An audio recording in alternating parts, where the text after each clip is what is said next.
Start. उपाध्यक्ष महोदय, उसमें हमने साफ साफ कहा था कि जो गरीब वर्ग है, जिसकी गरीबी के बारे में सभी जानते हैं, उसको देश की आमदनी का जो औसत है वह अवश्य ही मिल जाएगा और इस दिशा में हमारा प्रयत्न जारी रहे।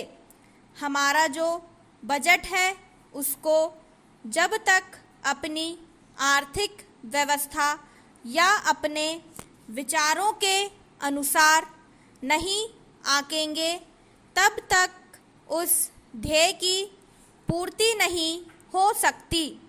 यदि इस दृष्टि से अपने बजट को देखते हैं तो हम इसे ना अधिक और ना कम नंबर दे सकते हैं।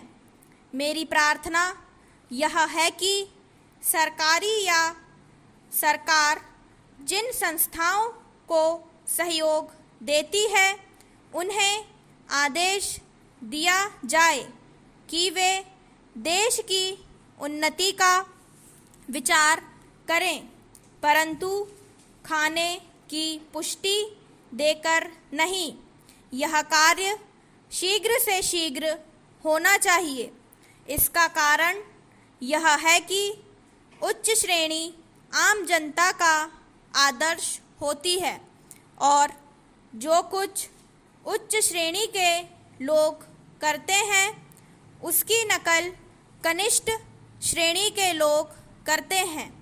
इसलिए यह काम पहले उच्च श्रेणी पर हो जाए तो आम जनता पर उसका प्रभाव अवश्य गहरा पड़ेगा। Para change. सप्ताह में 2 बार भोजन छोड़ने का जो मेरा सुझाव है, इससे न केवल अनाज वरन ईंधन, तेल, कोयला आदि सब की बचत होगी।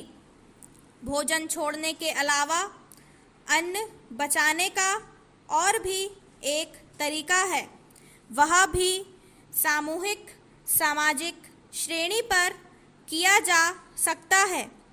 जानते हैं कि इस देश में 10% अन्न कौन खराब करता है?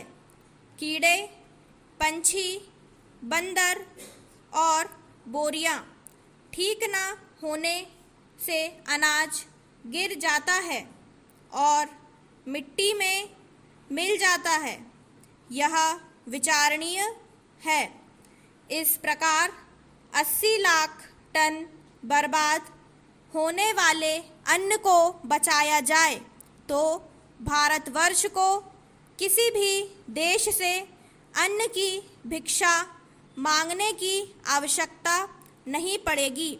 श्रीमान, यह अपराध कबूतरों, बंदरों, कीड़ों आदि का नहीं है। यह अवश्य ही हमारा अपराध है। आज तक विदेशों से हमको अनाज मिलता रहा है, इसलिए हम लापरवाह थे, इसलिए अनाज का विनाश होता रहा। परंतु अकाल पड़ेगा जैसा कि इस वर्ष पड़ा है, तभी हम जागें तो यह ठीक नहीं है। हमें अन्न के नाश को रोकने की सतत कोशिश करनी चाहिए। उसकी बचत करना हमारा परम कर्तव्य है। यह काम हर किसान, बच्चा और युवक कर सकता है और उन्हें करना चाहिए। अन्न बचाने की समस्या केवल कानून के जरिए हल नहीं होगी। यह बात भी सामाजिक चेतना पर निर्भर है। स्टॉप।